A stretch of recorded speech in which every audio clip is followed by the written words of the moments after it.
안녕하세요. 저는 남편과 식당을 운영하고 있는 30대 후반의 여자입니다. 다니던 회사 그만두고 남편과 합심해서 시작한 식당이었고 잠 줄여가며 정말 열심히 운영했습니다. 지금은 단골분들도 많고 입소문을 듣고 오시는 분들도 많아서 꾸준하게 잘 되고 있습니다. 저희는 족발이랑 보쌈 메뉴를 팔고 있고 식사로 드실 수 있는 한상 메뉴도 판매하고 있어요. 가족 단위 손님들도 많이 오고 주말에는 웨이팅도 꽤나 있는 식당입니다. 처음에 잘 다니던 회사 그만두고 식당 연다고 했을 때 양가 부모님들이 참 많이 반대하셨어요. 하지만 남편과 저는 오랫동안 준비해왔고 잘할 수 있다는 확신이 있었기에 큰 마음 먹고 시작했었습니다. 지금이야 장사도 잘 되고 안정적인 매출이 잘 나오다 보니 양가 부모님 다 잘 선택했다고 칭찬해 주시죠. 특히 저희 시부모님은 처음엔 제 고집대로 식당 한다고 저를 마음에 안 들어 하셨어요. 괜히 망하면 어쩌려고 그러냐 걱정도 많이 하셨고요.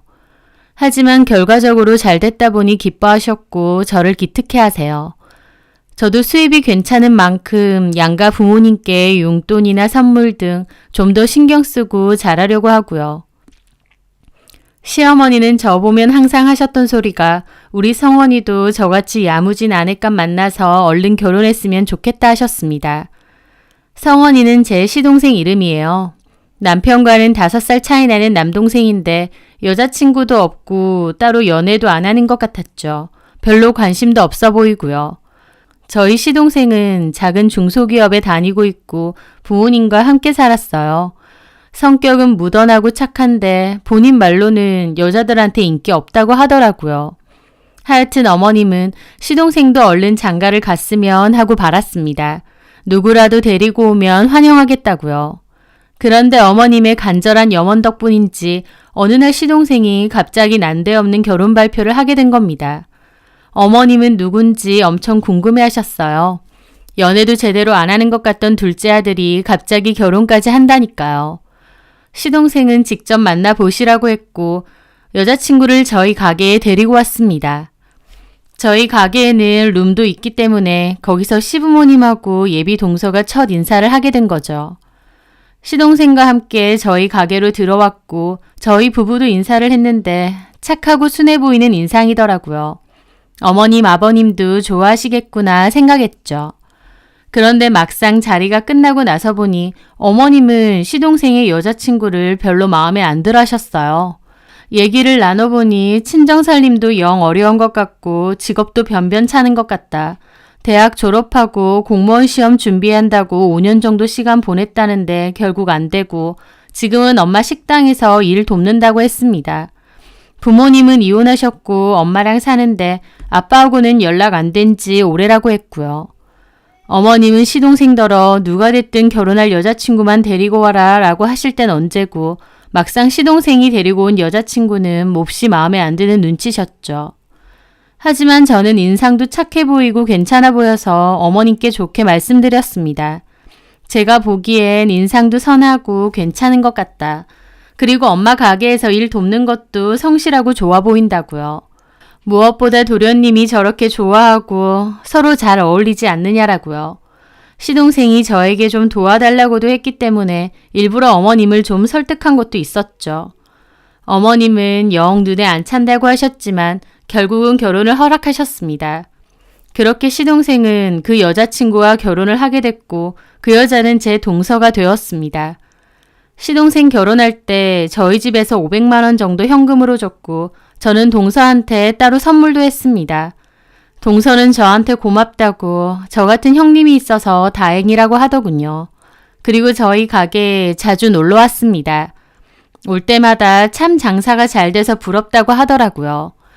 자기 엄마도 평생 식당 하셨는데 먹고 사는 정도만 될 정도로 근근히 운영된다면서 이렇게 잘 되는 맛집은 비법이 뭔지 궁금하다고 하면서요. 저는 웃으면서 왜 동서도 식당 하게? 라고 물어봤는데 동서도 좀 그러고 싶은 마음도 있는 것 같더라고요. 동서는 틈만 나면 저희 가게에 놀러왔고 오면 팔 걷어붙이고 일도 잘 도왔어요. 제가 그렇게 하지 말라고 해도 본인이 좋아서 하는 거라며 일을 잘 돕더군요. 그러면서 점차 동서와도 친해지게 되었습니다. 일이 끝나면 같이 맥주를 할 때도 한 번씩 있었는데 그럴 때마다 동서는 신세 한탄을 좀 하더라고요. 저보고 형님이 참 좋아 보인다고, 인생이 순탄해 보인다고 하면서요. 아주버님도 남자답고 성격 호탕하시고 가게도 이렇게 장사 잘 돼서 돈도 잘 버시고 애들도 착하고 귀엽다면서 아쉬운 게 하나도 없어 보인다고요.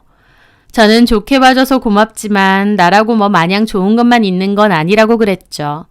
하지만 동서는 제 말에도 그래도 자기보다 낫지 않냐며 자기는 뭐 하나 되는 게 없다고 그러는 겁니다.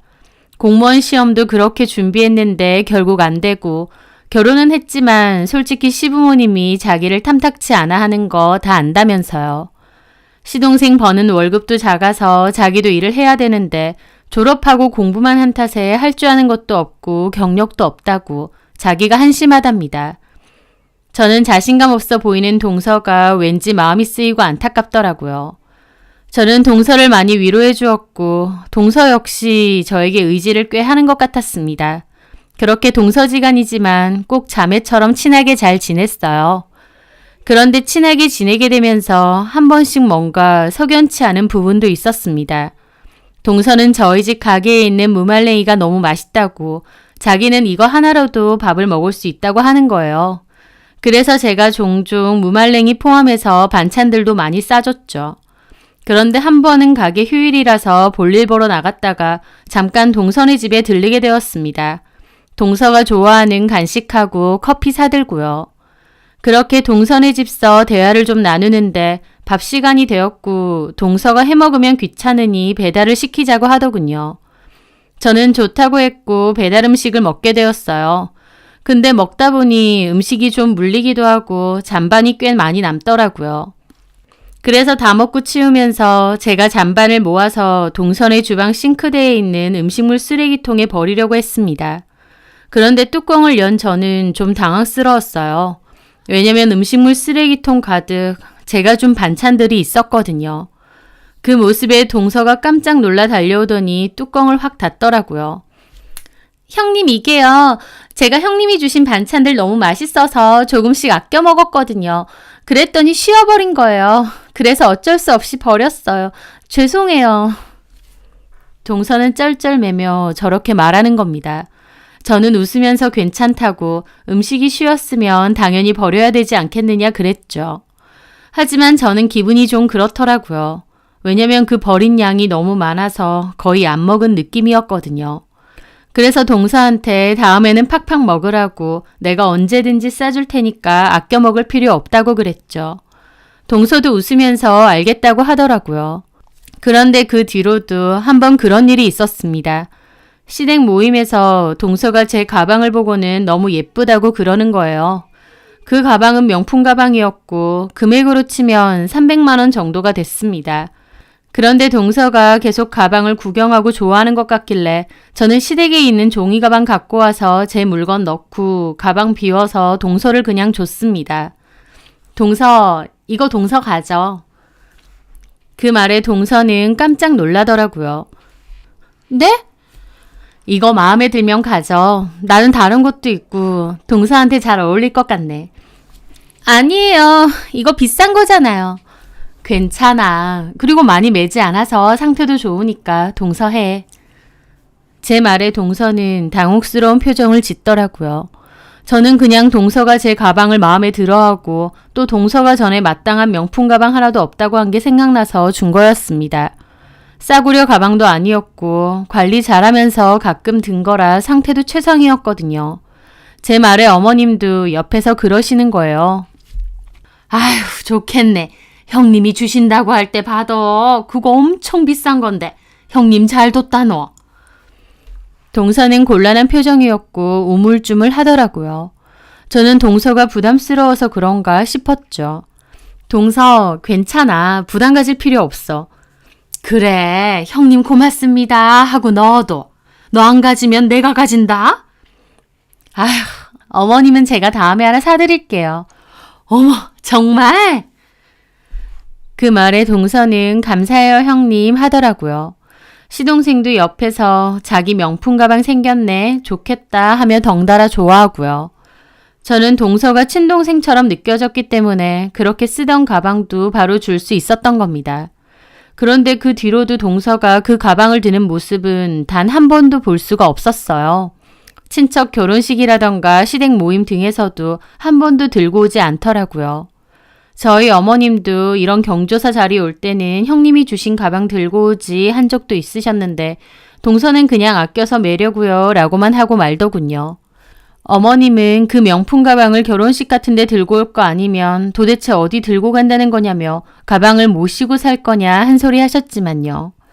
단 한 번도 맨 모습을 본 적이 없어서 저도 좀 의아하긴 했지만 이제 동서 거니까 내 할 바 아니지 하고 말았습니다.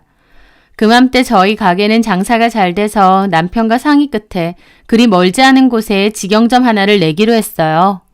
저희 가게에서 미처 못 드시는 분들은 가까운 직영점을 이용할 수 있게요. 그렇게 직영점 준비를 하고 있는데 그 소식을 들은 동서가 자기가 그 직영점에서 일을 좀 하면 안 되겠느냐 하더라고요. 어머님도 맞벌이 안 한다고 동서에게 눈치를 좀 주시는 모양이고 자기도 저 일하는 거 보니 좋아 보여서 일 배워서 해보고 싶다면서요. 저는 알겠다고 그러자고 했습니다. 이제 한 가족인데 필요한 부분은 얼마든지 돕고 살아야 되니까요. 저는 동서에게 일을 가르쳐줬고 직영점의 점장도 시켜주었어요. 그리고 그에 걸맞게 월급도 잘 챙겨줬죠. 직영점 관리 차원에서 한 번씩 가보면 애살 있게 참 열심히 하는 것 같더라고요. 그런데 나중에 남편 통해서 들은 얘기는 좀 달랐습니다. 거기 직원 한 명이 그만두면서 남편에게 다 얘기하고 갔는데 동서가 자기가 사장인 것처럼 하면서 일도 제대로 안 하고 툭 하면 가게 비우고 나간다는 겁니다. 가게 운영하다 보면 점장으로서 관리하고 책임져야 될 부분도 있는데 그런 건 나 몰라라 하면서 거들먹거리고 직원들한테도 함부로 한다고요. 그러다가 저나 남편이 가면 갑자기 열심히 일하는 척하고 없으면 순 농땡이만 부린다네요. 그리고 동서가 점 보러 다니는 걸 좋아하는데 툭하면 가게 비우고 점집 순회를 다닌다는 겁니다. 저희한테는 비밀로 하라 하고요. 남편은 그런 이유로 동서를 마음에 안 들어 했는데 저는 동서가 그럴 사람은 아닐 거라고 무슨 오해가 있었을 거라 두둔했죠. 그리고 제가 동서에게 잘 말해본다고 했습니다.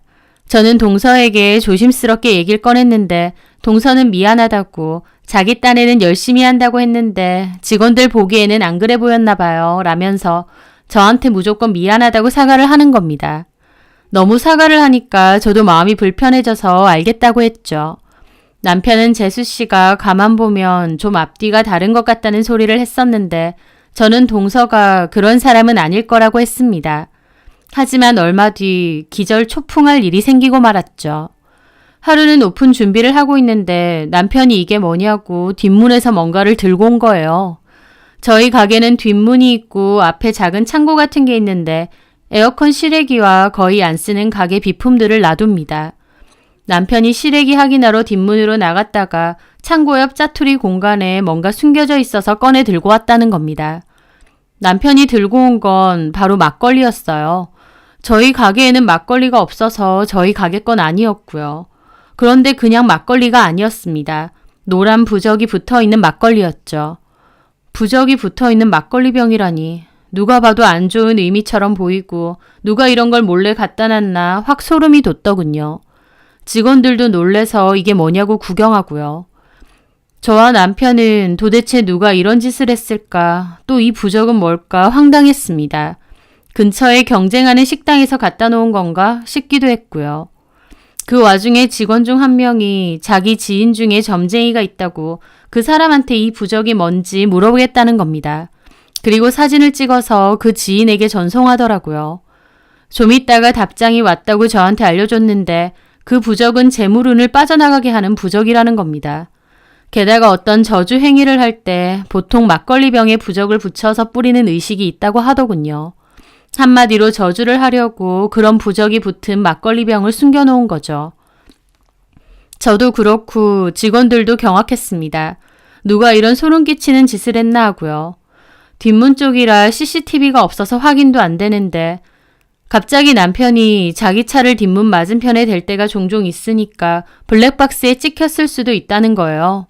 저는 장사 끝내고 남편 블랙박스를 집으로 가지고 가서 누가 그런 짓을 했는지 돌려봤습니다. 그리고 결국 찾아냈어요. 그 막걸리 병을 놓고 간 사람을 확인한 저는 뒤통수가 얼얼해지더군요. 바로 저희 동서였습니다. 동서가 저희 가게 근처에 주차 후에 주변을 두리번거리면서 뒷문 쪽으로 가더니 슬쩍 막걸리 병을 놓고 나오는 겁니다. 조금 멀리서 찍혀서 희미하긴 했지만 그래도 그건 동서가 맞더라고요. 남편은 시겁하면서 당장 시동생에게 전화했습니다. 우리 집으로 오라고요. 저는 시동생과 동서를 기다리면서 동서가 도대체 무슨 생각일까 동서의 의중이 궁금했어요. 그렇게 시동생과 동서가 왔고 남편은 그 화면과 함께 부적도 보여주었습니다. 시동생도 경악하고 동서도 얼굴이 창백해지더라고요. 이런 짓을 대놓고 하면서 안 걸릴 줄 알았다는 게 신기했죠. 동서는 처음엔 자기 아니라고 우기다가 시동생마저도 당신 맞다고 해대니까 말을 바꿨습니다. 가게가 잘 되는 부적인데 주인이 몰라야 영험하다고 해서 자기가 몰래 갖다 놓은 거다. 자기는 좋은 뜻으로 한 거다 라면서요. 말도 안 되는 변명이었죠. 저는 이게 뭔 줄 안다고. 이 부적에 움직일 동 재물제 적혀 있는데 이거 재물 나가는 부적 아니냐 그랬죠. 그랬더니 동서는 절대 아니라고 오히려 재물이 들어오는 부적이라며 저 더 잘 되라고 그랬답니다. 말도 안 되는 변명을 해대는 동서를 보는데 진짜 진절머리 나고 정이 확 떨어지더라고요. 저는 그럼 그 점집에 직접 물어보자 했는데 동서는 또 기억 안 난다고 했다가 먼 지역에서 했다고 했다가 또 자기는 형님 좋으라고 한 건데 이런 건지 몰랐다 하질 않나. 그 점쟁이 고소한다고 하질 않나. 횡설수설. 시동생도 왜 이러냐고 하는데도 동서는 그 점쟁이가 자기를 속였다면서 혼자 난리를 치는데 진짜 더 이상 말도 섞기 싫더라고요. 저는 그냥 됐다고 가보라고 했습니다. 동서는 끝까지 억울하다고 좋은 의미라고 우겨대는데 내가 바본 줄 아나 싶고 더 기분 나쁘더라고요. 그리고 동서가 가고 남편도 화가 나서 재수씨 미친 거 아니냐고 욕을 하면서 당장 직영점에서도 쫓아내겠다는 겁니다. 저 역시도 동서의 행동이 너무 소름 끼치고 도대체 나한테 왜 그랬을까 아무리 생각해도 이해가 되지 않았어요. 나한테 무슨 억하심정이 있었을까? 분명 잘 지낸다고 생각했는데 나만의 착각이었을까? 나한테 뭔가 섭섭한 일이 있었던 걸까? 머리가 복잡해졌죠. 동서는 그 일 이후로 자꾸 전화해서 자기는 좋은 의도였다 기분 푸셔라며 변명을 했습니다. 마음 같아선 내가 바본 줄 아느냐 적당히 하라고 따지고 싶지만 그러지 않았어요. 왜냐면 그 일이 너무 비상식적이고 이상해서 동서와 감정적으로 더 얽히지 말자는 생각이 들었거든요. 왜 사람이 너무 이상해 보이고 비상식적으로 보이면 그냥 안 건드리고 싶은 기분 있잖아요. 제 앞에선 그렇게 사근사근 동생처럼 살갑게 굴었는데 뒤에서는 저주 부적이나 붙이고 그 이중성이 너무 소름 끼쳐서 동서랑 더 이상 말도 섞기 싫더라고요. 그래서 저는 그냥 알겠다고 그 얘기 그만하자고 하고 동서를 좀 멀리하기로 했습니다. 그래도 가족으로 얽혀있다 보니까 아예 연을 끊을 순 없지만 전처럼 왕래를 하거나 연락을 하며 친하게 지내고 싶지는 않았어요. 남편은 당장 점장 자리 뺏고 쫓아내자고 했지만 저는 그래도 도련님을 봐서 일단 보류하자고 했습니다. 그리고 동서가 가게에 찾아와도 적당히 대꾸만 해주고 예전처럼 연락을 하거나 밖에서 따로 만나거나 하는 일은 일체 없었어요. 동서도 제가 피하는 걸 느꼈는지 전처럼 다가오지는 않았습니다. 동서를 가게에서 자르는 건 시간이 지나면서 어영부영 없던 일이 되었고요. 그렇게 또 한동안의 시간이 흘렀어요. 그런데 이번엔 결코 그냥 지나갈 수 없는 일이 생겼습니다. 저희 단골 손님 한 분이 하루는 식사 후 저에게 얘기 좀 하자고 하시는 거예요.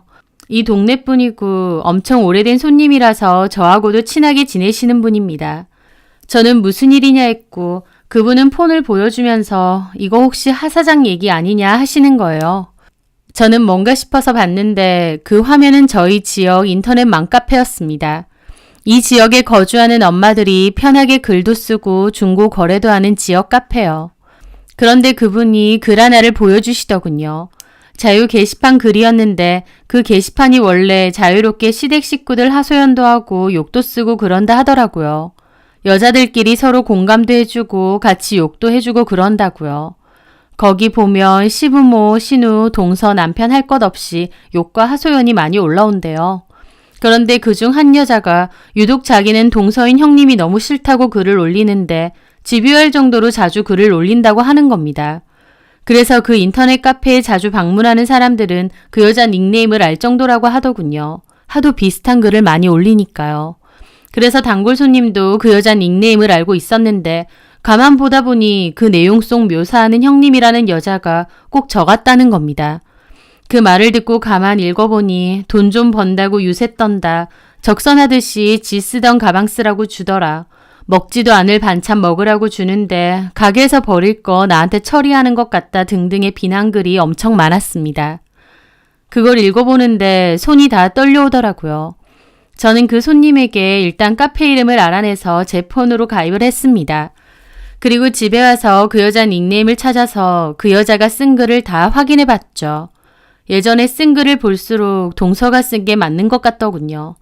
첫 만남부터 돈 좀 번다고 착한 척 사람 무시하고 뒤에서는 시어머니한테 내 욕하는 것 같다며 없는 말까지 지어내면서요. 시댁 식구들은 그 여자의 진짜 실체를 모른다. 돈 좀 번다고 대단한 여자라고 하는 게 우습다. 그래봤자 식당 아줌마 주제에 라는 글도 있었어요. 게다가 식당 하면서 툭하면 머리하고 마사지 받으러 가는 것도 꼴사납다. 음식 냄새 풍기면서 꼭 있는 척 하려고 백화점 가서 옷 사는 것도 싫다. 시부모님께 알랑방구 끼고 돈으로 매수하려 한다 등등 온갖 글이 다 있었습니다.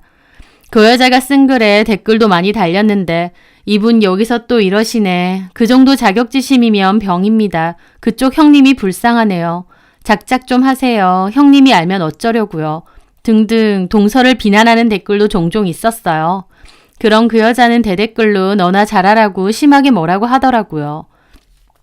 그 형님 진짜 여우 같네요. 재수없어요 같은 옹호 댓글에는 맞다면서 막 부연 설명까지 적어놓고요. 그리고 용한 점집 알려달라. 저주부적 같은 거 써주는 데는 없느냐 하는 질문글도 있었습니다. 그걸 보는데 막걸리 사건도 떠오르더라고요. 저라고 이름은 없었지만 내용상 누가 봐도 동서가 쓴 글이었고 저를 저격하는 글이었어요. 저는 정말 혼란스러웠습니다. 얘 나한테 왜 이러지? 라는 생각밖에 안 들었거든요. 저는 밤잠도 설쳐가며 고민했습니다. 동서가 저한테 너무 큰 악의를 품고 있었으니까요. 그 글만 보자면 동서에게 저는 절천지 원수가 따로 없었습니다. 제가 동서랑 사이가 안 좋았던 것도 아니고 싸운 적도 없었는데 나한테 왜 이렇게까지 안 좋은 감정을 가지고 있을까 도저히 이해가 되지 않았죠. 오히려 저는 동생처럼 생각했고 필요한 부분이 있다면 도와주려고 했고 마음을 많이 썼다고 생각했는데 동서가 묘사하는 저는 돈 좀 있다고 유세 떨고 여우같이 굴고 허영심 가득하고 불쌍한 동서를 착취하는 천하의 못된 인간이더라고요. 저는 고민 끝에 결국 동서가 있는 직영점을 찾아갔습니다. 당사자에게 명확히 물어봐야 될 것 같아서요. 그리고 동서를 불러내서 동서에게 카페 글을 보여줬어요. 이거 동서가 다 쓴 거 아니냐면서요. 동서는 처음엔 당황했지만 금세 자기 아니라고 자기는 이런 카페가 있는지도 몰랐다고 우기더군요. 가만 보면 동서는 불리하며 무조건 발뺌하고 잡아떼는 듯 했습니다. 끝까지 우기면 어쩔 수 없다 생각하는 것 같았죠. 하지만 제가 동서가 쓴 게시글 중 하나를 보여주니 아무 말도 못하더라고요. 그 글은 제가 준 가방 사진이 담긴 글이었습니다. 동서한테 줬던 제 가방 사진을 찍어 올려서는 밑에 이렇게 적었더군요. 자기가 몇 년이나 쓴 거 나한테 적선하듯이 가지라고 주더라고요. 제가 거진가요? 쓰던 거밖에? 진짜 기분 더러웠습니다. 새 것도 아니고 쓸 만큼 쓴 거 던져주듯이 주고 시댁에서 생색은 오지게 내더라고요. 진짜 재수 털리네요. 라고요. 그 가방은 누가 봐도 제가 동서에게 준 가방이었고 그것만큼은 자기가 모른다고 할 수 없었을 겁니다. 그 게시글 댓글에 님 이거 비싼 거예요. 상태도 엄청 좋은데요. 이런 거 주실 정도면 님한테 애정 많으신 것 같은데 왜 인터넷에 이런 욕을 자꾸 쓰세요? 라는 댓글도 있었고 혹시 안 쓰실 거면 저한테 파세요. 이거 요즘 구하기 힘들어요. 라는 댓글도 있었습니다. 그 판다는 댓글 밑에 동서가 팔겠다고 채팅으로 얘기하자고 달아놨더군요. 제 가방은 아마 그 사람에게 판 모양이었죠. 제가 이거 내가 준 가방인데 이래도 잡아 뗄 거냐 했고 동서는 아니라고 집에 있다고 또 우기더군요. 그래서 좋다고 지금 집에 가보자고 했습니다. 내 눈으로 가방 확인해 보겠다고요. 그랬더니 갑자기 또 친정에 놓고 왔다느니 사촌 언니 빌려줬다느니 횡설수설 하는 겁니다. 저는 거기서 진짜 인내심이 바닥나서 화를 냈어요. 동서 진짜 그러는 거 아니라고. 사람이 좋은 마음으로 대했는데 이렇게 뒤통수 치는 거 아니라고. 내가 뭘 어쨌다고 이런 인터넷 카페에 내 욕을 올리느냐고요. 입이 있으면 말해보라 했습니다. 내가 뭘 어쨌다고 나한테 이러냐고요. 동서는 제가 뭐라고 하든 자기가 아니라고 끝까지 우기기만 하는 겁니다. 차라리 그 자리에서 잘못했다 미안하다 사과하고 속 시원하게 속마음을 얘기라도 했으면 나았을지 모르죠. 하지만 동서는 끝까지 억울하다 자기가 아니다라더군요. 이게 끝까지 나를 기만하는구나 싶고 그 면상 보기도 싫더군요. 저는 치가 떨려서 이제 여기 안 나와도 된다고 내일부터 출근하지 말라 그랬습니다. 오늘 일한 것까지 쳐서 돈 보낼 테니 지금 당장 가방 챙겨서 가라고요. 동서는 억울하다 이러지 말라라고 했지만 저는 팔뿌리치고 이제 나한테 동서 대접 받을 생각 말라고 했습니다. 동서가 그래도 솔직하게 말하고 진심으로 용서를 구했으면 나도 못 이기는 척하고 넘어가 줄 수도 있었겠지만 이건 진짜 해도 너무하는 것 같다고요. 제가 화가 나서 단호하게 말하자 동서도 결국 앞치마 벗고 가방 챙겨 나가더라고요. 저는 남편에게도 이 일을 다 얘기했고 남편도 화가 머리 끝까지 나서 시동생에게도 따졌습니다. 그러면서 시부모님도 알게 되셨고요. 시부모님도 동서한테 형님이 얼마나 잘해줬는데 뒤에서 그런 짓을 하느냐고 소름 끼친다고 엄청 뭐라고 하셨어요. 동서는 시동생 통해서도 저한테 잘못했다고 하고 저에게 전화도 집요하게 했지만 저는 다 차단했습니다. 그리고 만나기 껄끄러워서 명절이나 모임 때도 되도록이면 안 마주치게 방문하게 되었죠. 가족으로 얽혀있긴 하지만 그런 소름 끼치는 인간하고 더 이상 상종하고 싶지 않거든요.